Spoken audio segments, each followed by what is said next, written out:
Quand on souhaite créer un site internet, et en partie pour la première fois, choisir son nom de domaine n'est pas l'étape la plus évidente. On va se demander quoi mettre dedans, est-ce qu'il est bien pour le référencement, est-ce qu'il faut choisir .fr ou .com. Et en fait, ces éléments ne sont pas à prendre à la légère, parce qu'une fois votre nom de domaine acheté, il existera pour toujours. Salut à tous, c'est Léopold de Zesto, et aujourd'hui on va voir comment choisir son nom de domaine. Donc on va voir les bonnes pratiques, les 3 façons de le faire, et ensuite comment bien choisir son extension. On est une chaîne spécialisée dans le marketing digital, et ici on vous donne des tips pratico-pratiques pour vous aider à développer votre business par le biais du digital. Si ça vous intéresse, n'hésitez pas à liker et puis à vous abonner pour être sûr de rien rater. Bon alors, pour commencer, qu'est-ce qu'un nom de domaine? C'est tout simplement l'adresse, l'URL de votre site internet. Elle est composée d'un mot-clé ou d'un nom, suivi d'une extension comme .fr ou .com. Le nom de domaine, aussi appelé NDD pour aller plus vite, s'achète chez des hébergeurs comme O2Switch, OVH ou Hostinger pour citer les plus connus.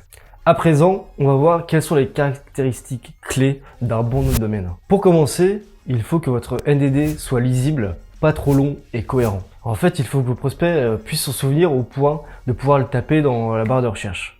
Encore une fois, pour un souci de clarté, il est recommandé d'espacer les mots avec un tiret du 6. Au niveau de la longueur, c'est à peu près pareil. Et, il est recommandé que ça dépasse pas plus de 15 caractères. Bon, et puis dernière chose, avant de tirer des plans sur la comète, vérifiez quand même que votre nom de domaine voulu est bien disponible.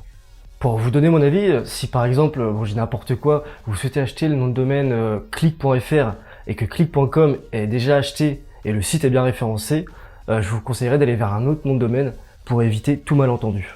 Maintenant, vous allez me dire, combien ça coûte un nom de domaine? En fait, les prix peuvent être radicalement différents selon divers critères. En effet, si je souhaite acheter un nom de domaine qui n'a jamais existé, en général, il devrait coûter 15 € à l'année. À l'inverse, si c'est un NDD qui a déjà existé ou qui porte le nom d'une marque, eh ben, le prix il peut être multiplié à l'infini. D'autant plus s'il est vendu par un revendeur comme vous et moi et pas par un hébergeur. Pour vous donner un exemple, le domaine agence-click.fr coûte 5 € la première année et puis 15 € les années suivantes. À l'inverse, le domaine, par exemple, lasvegas.com a été vendu il y a quelques années à 90 millions d'euros. C'est pour ça, avant d'en choisir un, quand même, regardez le budget que vous avez. Après, ce qui peut faire aussi varier le prix, ça va être l'extension choisie. Donc, bien évidemment, les moins populaires comme .info seront souvent moins chers que .com. Alors maintenant, on va passer à la partie que vous vous attendez réellement, les 3 manières pour choisir son nom de domaine. La première manière de le faire, c'est la plus commune et la plus naturelle, c'est de mettre votre nom de marque .com ou .fr. Nous, typiquement, notre nom de domaine, c'est agence-zesto.com. Et si vous êtes un thérapeute, par exemple, vous pouvez mettre votre nom, .prénom, .com. Si vous êtes une marque de vêtements qui s'appelle Click, vous pouvez mettre click.fr, par exemple, ou .com, ou .ch, ou .be, selon votre pays. Enfin bref, j'imagine que vous avez compris. Si vous avez une marque avec une vision long terme, alors, la question se pose pas. En réalité, je vous conseille directement de prendre un nom de domaine brandé. Ça renforcera votre image. Et puis avec le temps, votre nom de marque pourrait devenir un mot-clé sur lequel vous garderez le monopole. Au sujet des NDD brandés, j'ai un conseil. En vérité, votre nom de marque, il est souvent déjà pris et déjà acheté par quelqu'un d'autre. Ici, ce que je vous recommande de faire, c'est de mettre votre niche, votre service ou votre type d'établissement du 6 avec votre marque. Par exemple, si vous avez un restaurant qui s'appelle l'Atelier de Fred et qu'il est déjà pris, vous pouvez très bien l'appeler restaurant-l'atelierdefred.com. Bon, maintenant on va passer à la deuxième façon de choisir un nom de domaine, c'est de prendre un EMD, aussi appelé Exact Match Domain. L'idée c'est tout simplement d'acheter un nom de domaine composé de mots-clés qui répondent directement à l'intention de recherche de votre cible. C'était une technique beaucoup utilisée avant. Aujourd'hui, il y a un débat sur l'efficacité. Pour vous donner mon avis sur un secteur pas très concurrentiel, ça vous donnera forcément un avantage. Même avec un site pas terrible, Google devrait vous positionner dans les top positions sur votre mot-clé cible. Par exemple, si vous êtes un dératiseur sur Lyon, achetez le domaine dératiseur-du6 lyon.com vous donnera un avantage considérable. Le vrai problème de cette stratégie, c'est que d'un point de vue image de marque, c'est zéro. Que ce soit aux yeux de Google ou de votre cible, si vous avez une vision long terme de votre business, j'aurais quand même tendance à vous déconseiller cette technique. La troisième et dernière façon d'acheter un domaine, c'est d'acheter un expiré. Un nom de domaine expiré, C'est un domaine qui par le passé a déjà été utilisé et qui aujourd'hui est libre et achetable. Je vais pas rentrer dans les détails aujourd'hui, mais acheter un NDD expiré a plusieurs avantages. En effet, pour résumer, Google accorde plus d'importance et plus de confiance dans les domaines qui ont du vécu et qui ne sont pas neufs.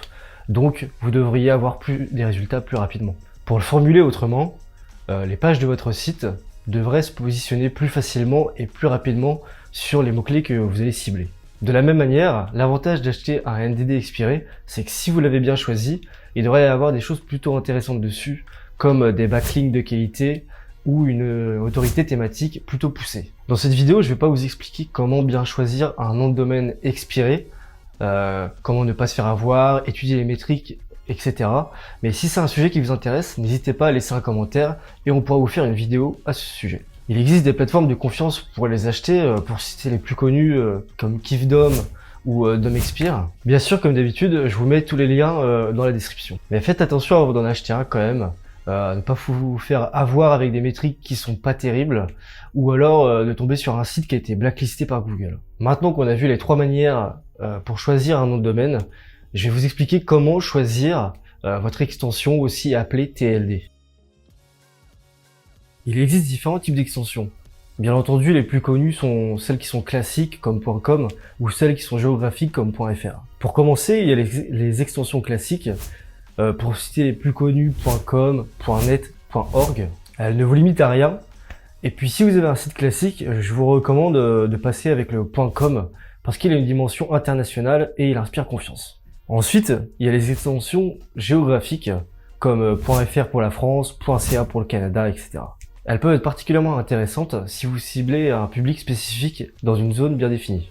Mais attention parce que d'un point de vue SEO, ça peut être bloquant si à terme vous souhaitez vous ouvrir à d'autres publics. Après, il y a les extensions par secteur, par exemple .tech pour les entreprises technologiques ou .blog pour les sites spécialisés dans le blogging. Ces extensions peuvent apporter une dimension thématique à votre site et aider à communiquer immédiatement sur le sujet de votre site. Enfin, il y a les extensions créatives, les extensions un petit peu plus originales comme .guru, .ninja, etc.